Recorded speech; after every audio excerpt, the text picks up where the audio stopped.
وصفة النهاردة هي طاجن الكوارع بالتقلية. عايزة اقول لكم طاجن فعلا تحفة رهيب جدا، يستاهل التجربة. وازاي نطلع الكوارع دايبة دوب زي ما انتوا شايفين.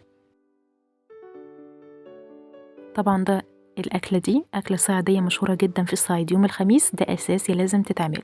يلا بينا نشوف ازاي نعمل الطاجن التحفة ده. أول حاجة هنا معايا الكوارع. لازم هنا أسيبها تستوي كويس جدا في الشوربة. أنا بصراحة سبتها حوالي ساعتين ونص، خليها تاخد سواها براحتها علشان تطلع معايا دايبة دوب. هجيب حوالي كيلو من البصل. الأكلة دي أساسي فيها البصل، هي بتعتمد اعتماد كلي على البصل.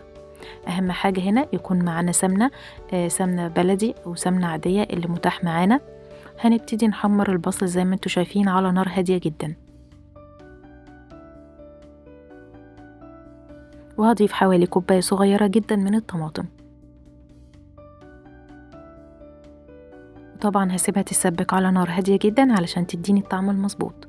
هجيب رشة صغيرة من السكر عشان الحموضة بتاعة الطماطم، وكمان نص معلقة صغيرة من الملح علشان الشوربة فيها ملح.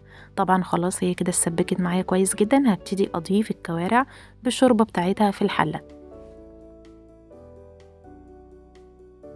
وهسيبها تتسبك مش أقل من نص ساعة كده براحتها على النار. طبعا لازم نقدمها في طاجن، هي اساسا لازم تطبخ في الطاجن، لكن انا علشان خاطر كنت مستعجله فسويتها في حله عاديه وهبتدي اقدمها في الطاجن.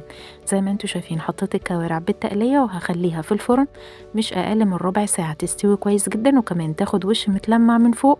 هتطلع معانا رهيبه بالشكل ده. عايزه اقول لكم الطاجن ده فعلا يستاهل التجربه، اتمنى ان انتوا تجربوه. نتيجه فعلا هتعجبكم، اكله فعلا لذيذه. وكمان ممكن نقدمها زي الفتة كده. هنجيب الرقاق الطري، هي أساسا بتتاكل بالرقاق الطري. أنا هجيبه هنا وهقطعه وهحط عليه التقلية وهقدم عليه من فوق قطعة من الكوارع. عايزة أقول لكم أكلة فعلا تستاهل التجربة. أتمنى إن انتوا تجربوها وكمان تقولوا لي إيه رأيكم.